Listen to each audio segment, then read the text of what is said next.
गुरु सूरजन को सुमिर के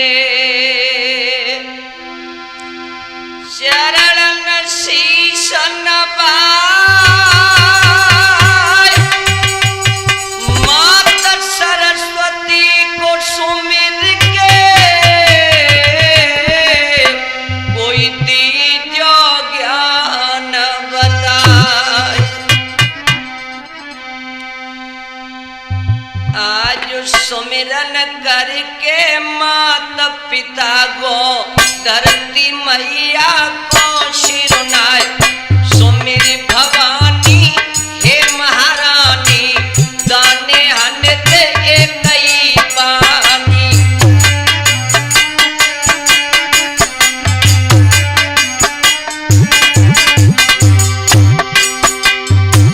तो कर जोड़ी चरण सिर धर के तुमरो नित्य करे गुणगान।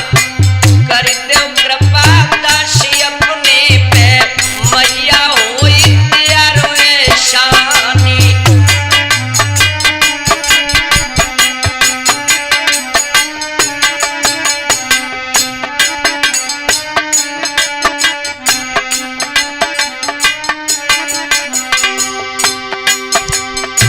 कृष्ण कन्हैया बंसी बजैया, नैया तीजो पार लगाए। गाय चरा बन के दुकाना, देव खेल रचायो जाए।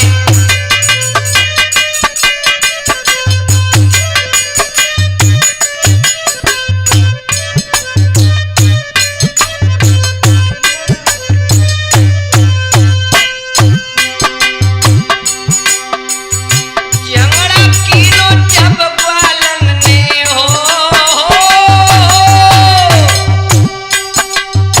जंगड़ा कीनो जब ग्वालन ने, देवो गीत हमारी लाई।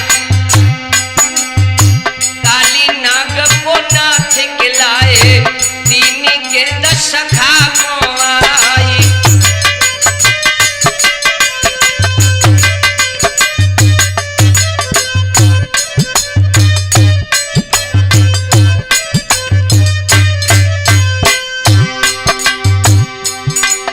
अरे सुमिर जा घया पेड़ तबालो, दिग्गज पेड़ पर गदा क्यारी।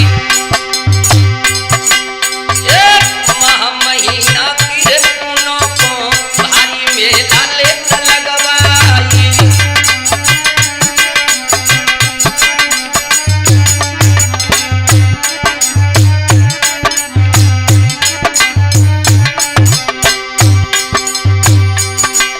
अरे पूज्य गुरु सूरजन चेतन के पद कमलन में ध्यान लगाई।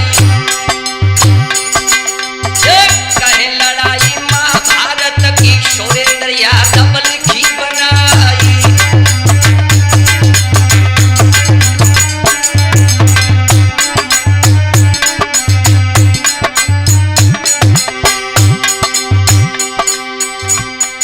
ओ अन्यन के ललान मान सभा में फेरी दे जइयो। ओ अन्यन के वीरान मान सभा में फेरी दे जइयो।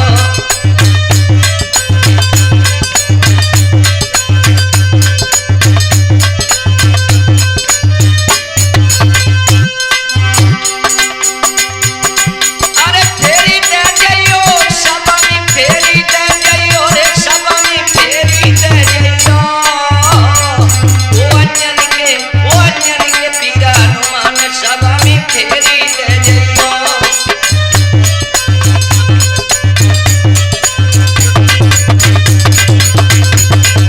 बेड़े मेरे नौजवान साथियों, प्यार करने योग्य बच्चों, पिता तुल बुजुर्ग एवं भारत की मातृशक्ति परम श्रद्धेय गुरुदेव स्वामी सुरजन चैतन्य महाराज जी की कृपा से, परम आशीर्वाद से आज मैं अंशिका कैसेट के माध्यम से वीर संग्रहालय में महाभारत का पवित्र आख्यान लेकर आ रहा हूं। किस प्रकार अर्जुन का और पितामह भीष्म का वो आखिरी युद्ध हुआ और किस तरह से अर्जुन ने महात्मा भीष्म को युद्ध भूमि में बाणों की सैया पर घायल करके लिटाया और युद्ध का मैदान किस प्रकार से जीता है, इस कथा के लेखक सुरेंद्र यादव जी जो भोजापुर एटा के हैं और बबलू चैतन्य जी जो नगला सुजान भेड़ी जसराना, इनकी आवाज में आप श्रवण करोगे। रिकॉर्डिंग करता मान्यवर जी हृदय यादव जी जो मधुर रिकॉर्डिंग कर रहे हैं, तो आ जाइए दोस्तों। सभा लगी थी दुर्योधन की, बैठे धवल सूर्य महाराज, बड़े बड़े जहाँ क्षत्रिय बैठे हैं, बहुना नगिन धरित तलवारी।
साथियों, दुर्योधन ने पितामह भीष्म से कहा कि कई दिन होते हुए युद्ध को हो गए, विजय श्री अभी तक नहीं मिली।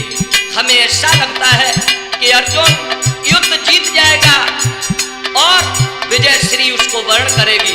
तो पितामह भीष्म ने कहा, दुर्योधन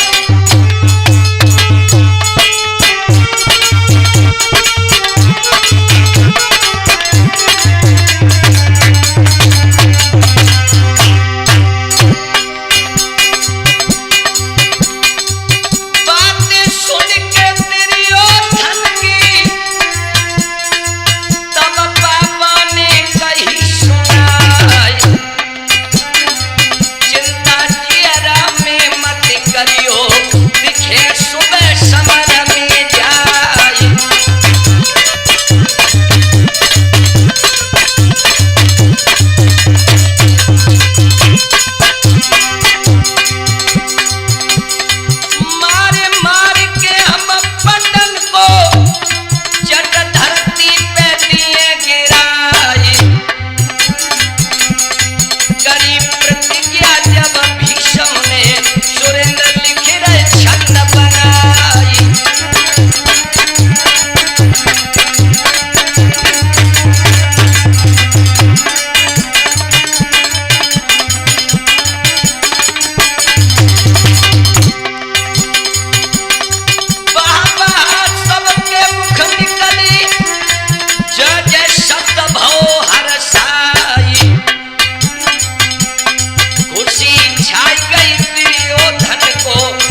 उधर छत्री जब सभा में सजने लगे हैं, जवानों ने विचार किया। सुबह भगवान भास्कर ने अपनी पूर्व में आंखें खोली है। इधर हुआ क्या, आ जाइए लोगों। इत पुरबंसी सजे नगाड़े बजे घोर भई भारी। उत कुंती के लाल रे के सज रहे अवतारी।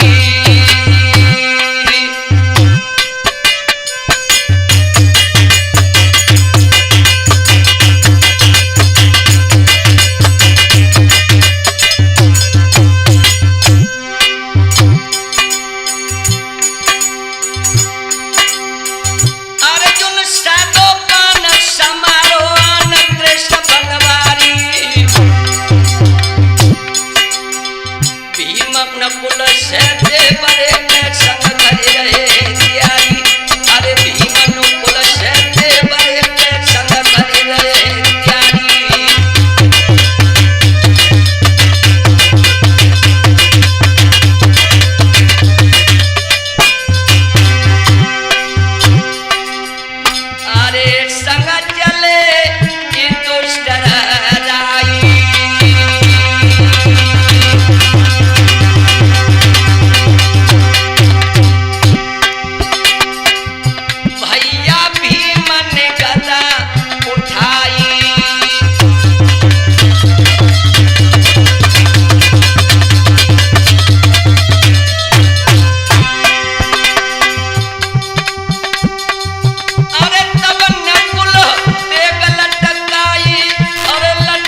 दोस्तों, जिस समय अर्जुन और भीष्म की फौजें आमने सामने आई है तो दोस्तों हुआ क्या है?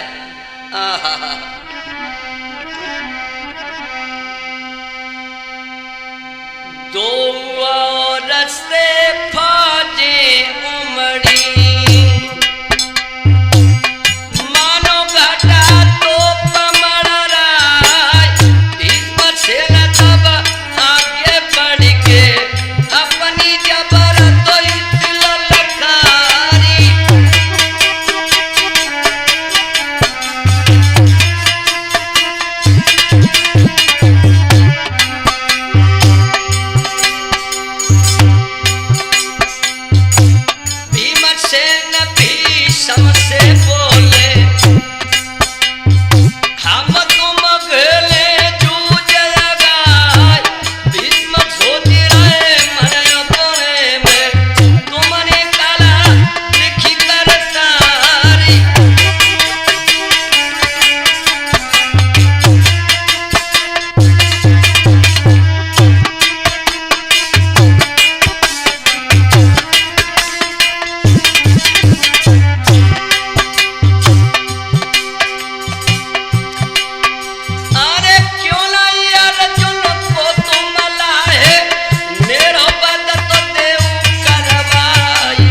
मैदान में देखते हैं तो युद्ध का नजारा ही बदल गया।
ध्यान रखना दोस्तों, जिस वक्त बाबा भीष्म ने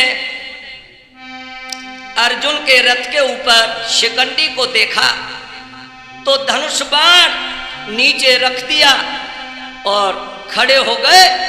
दुर्योधन ने कहा कि बाबा युद्ध करो, तो भीष्म ने कहा कि एक स्त्री के साथ मैं युद्ध नहीं कर सकता, नहीं कर सकता। भाइयों, तो आगे क्या हुआ है ध्यान रखना। कही शिखंडी तब भीष्म से यारो ध्यान बिसर नहीं जाई।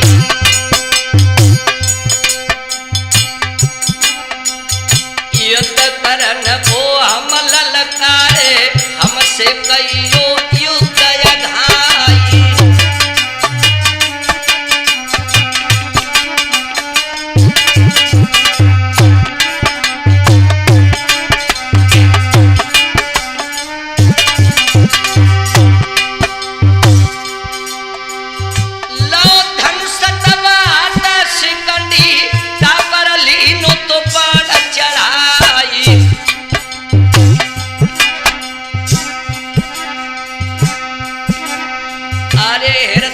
भैया कैसी करियो आगे ना उड़ती चतराई।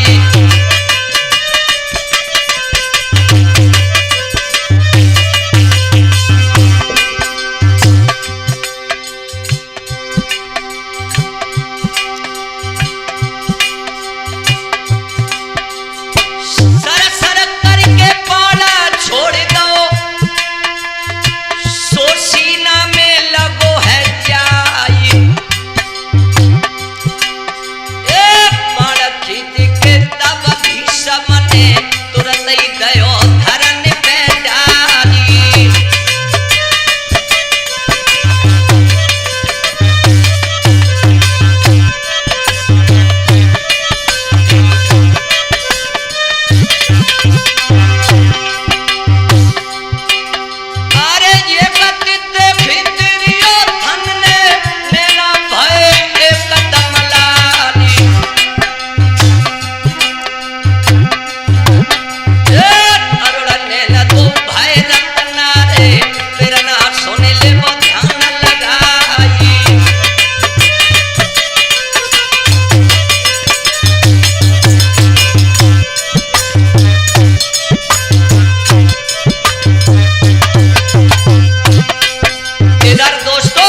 बाबा युद्ध नहीं कर रहे, खड़े हैं और शिखंडी लगातार बाण चला रहा है, इसलिए हम लोग तो मर सकते हैं।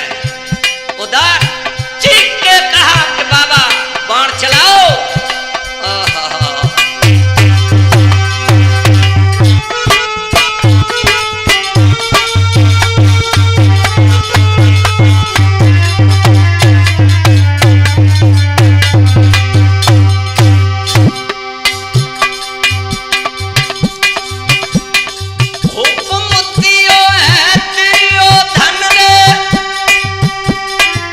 देव शिखंडी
मरना तो बहुत बड़ी बात है, इसलिए बाण तुम चलाओ, अपने हाथ में गांडीव उठाओ और बाबा जो बाण छोड़े उसका उत्तर दो। आगे क्या हुआ है? अरे भैया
इधर दोस्तों भगवान श्री कृष्ण ने कहा कि अर्जुन इसमें कोई अधर्म नहीं है, ये तुम कवच पहने हो ताकि शरीर की सुरक्षा हो सके, इसलिए शिकंडी को ढाल समझकर बाण चलाओ।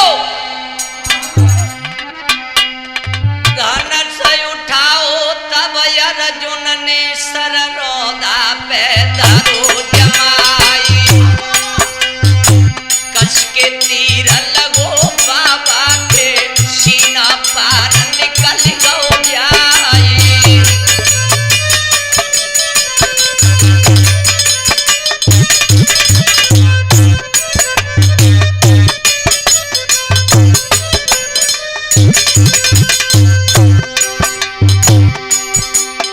अरे एक निशाने पे जब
तीर चलाओ अर्जुन और सरसैया गई बनाई।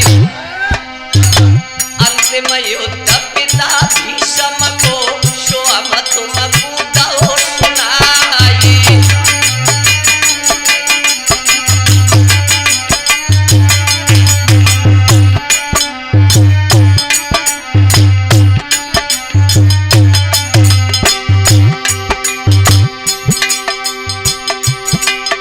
अरे सुरेंद्र यादव भोजपुर के गाथा लिख के गई थी बनाई गए। अंश का कैसेट के माध्यम से बबलू चैतन्य